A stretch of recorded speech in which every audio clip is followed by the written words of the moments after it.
When I'm moving my hand, when I start to move my hand, I feel comfortable. There's a kinesthetic idea along, and it's like the intuition takes over in painting.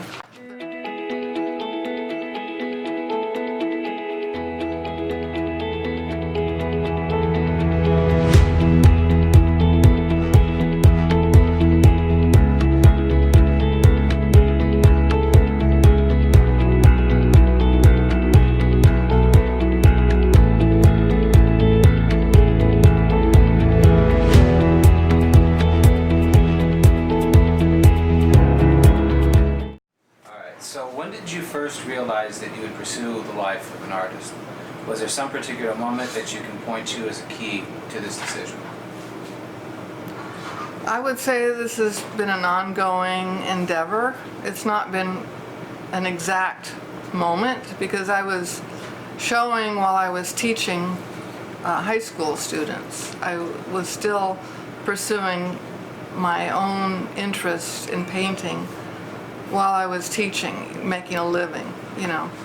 I didn't know that that I could make a living. It wasn't a possibility while I was teaching during the high school teaching years.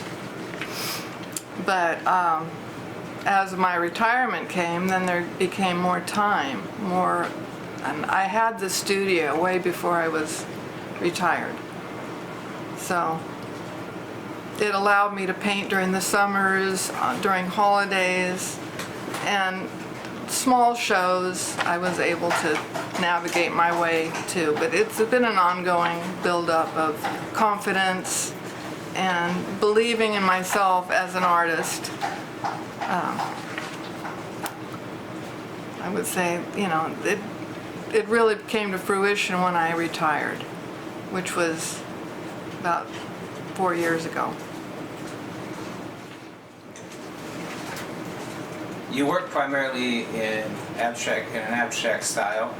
Could you explain for those unfamiliar with this style what it is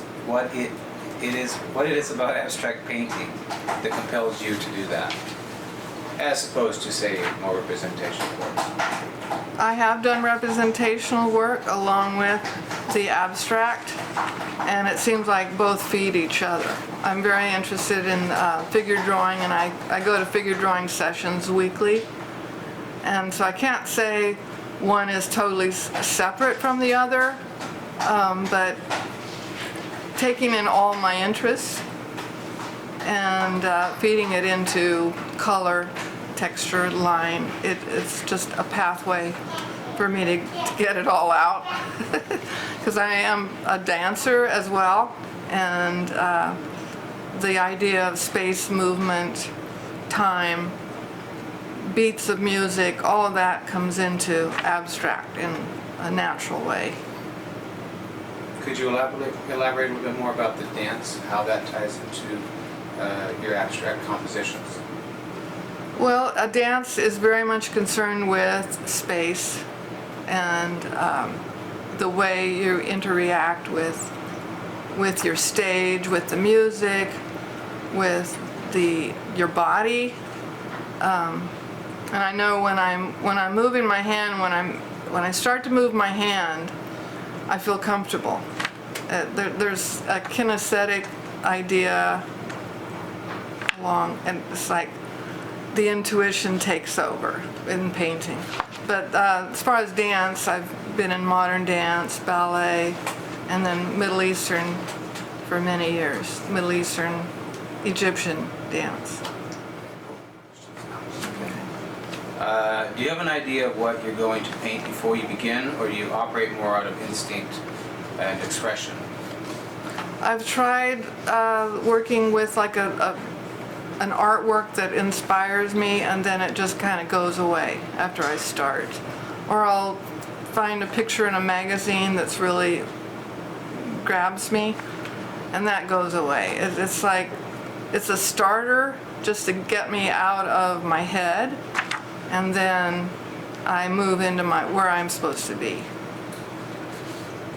So it's usually intuition or the colors. that inspire me. That takes over. Thank you. Have you ever worked in a style that was more representation? If so, do you feel that it informs? You did allude to this earlier. You said they do inform each other with the figure classes that you take. But have you ever worked in more representational style as a primary mode of expression? Let's see. At Sac State, when I was getting my master's, I was enrolled in figure painting classes, and so I was doing it there. But as an artist, in terms of the work Well, that you it could go somewhere, and the instructor is important in that, and he thought my painting was a sketch for another painting. He didn't see it as an end result. So I guess I was led to believe that wasn't, that was not good enough. Okay. I won't press you. I'm not trying to change your style. I'm just curious to see you. I have done figure painting, and I love it. I love it. I love it. And I can see myself doing it again. I've dabbled in it many times. And I do small ones right now. That seems to be easy for me. Okay. I have to, I've done larger canvases in classes, and that didn't, well, I've got it up here. All right. Wonderful. Okay. We can see that you work with acrylics and acrylic paints on a variety of papers in different canvas sizes.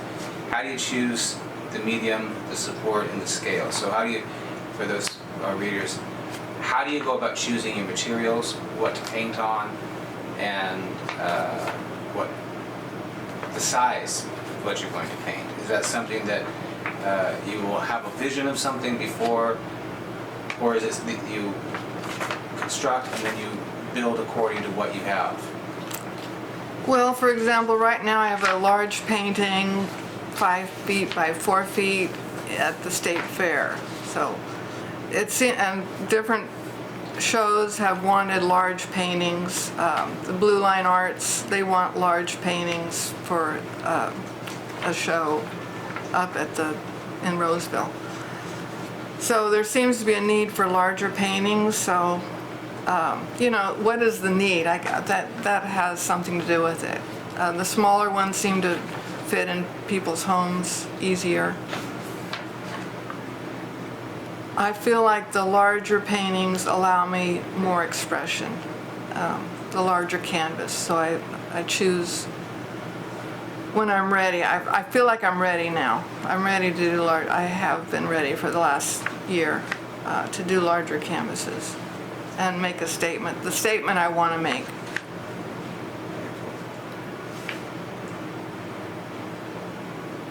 Let's see.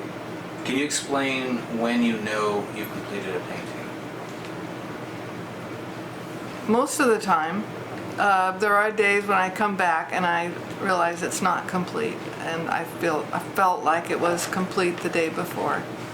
So I have to revisit and change.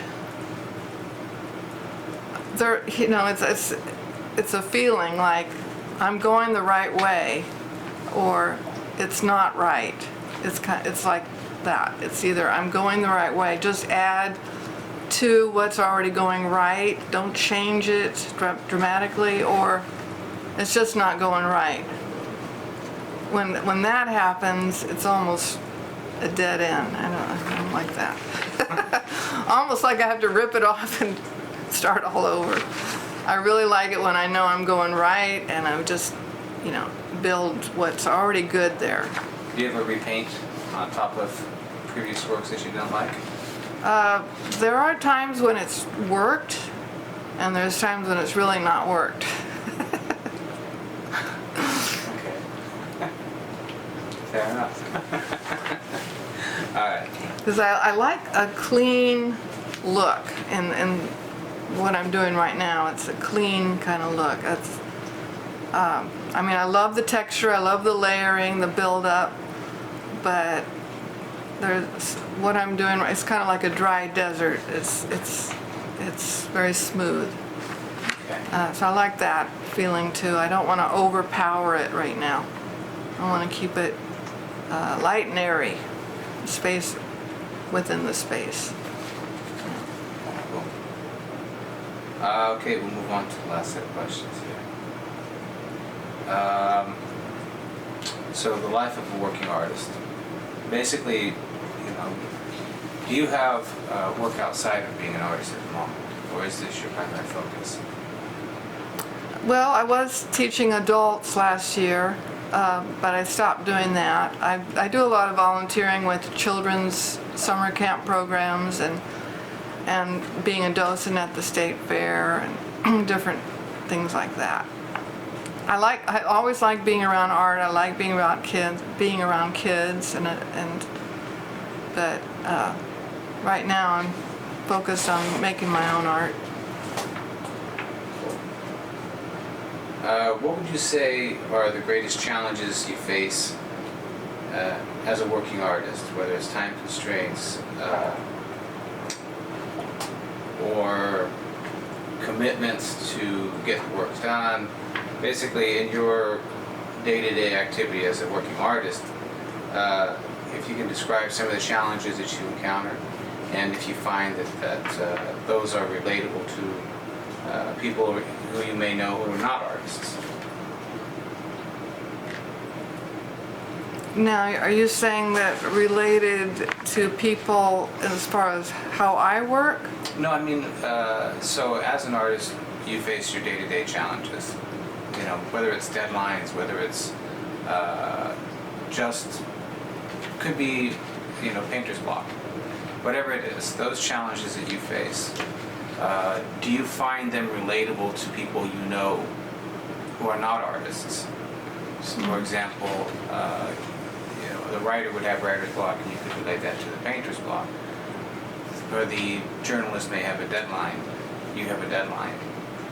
But the challenges of an artist, somebody who's creating, from your experience, what are those, and how do those relate to people you know who are not artists? Does that make sense? Yeah. Well, I can't think of how it relates to people who are not artists. I mean, I think I understand. It's just like a broad range Sure, it is. Yeah. of things that block. Do you ever have painter's block? Okay. Yeah. Mostly, I mean, I'm inspired when I have a deadline. Oh yeah, I gotta get going here. And coming in like today, seeing your empty canvases was inspiring because you know I have a deadline in January, and that's exciting, you know, to know that I have the space and time. But blocks can happen instantaneously while I'm painting. I mean, I have to get home to, you know, to feed the relationship, continue, you know, you can't just stay here all night long. I can't. I have my, you know, my relationship at home. That's hindering, but it's a good thing too. It's supportive, you know. Yeah. All right. Yeah. I think we got that. Yeah. History have displayed entrepreneurial tendencies. Do you believe that you fall into that category as an artist entrepreneur? I feel like I'm in charge of my career as an artist. It's been baby step after little baby steps, really, but nobody else is going to guide me, you know. Yeah, I feel like I'm ready to move. I want to move out into the world more and more. I've been looking like at Sarah Post and other artists who really, you know, they're abstract artists, but they're getting their name out. They're doing it through teaching as well. And I play with that idea. Okay, you can teach, you can do that again. But I feel like I'm my own in charge of my own career for sure. Cool.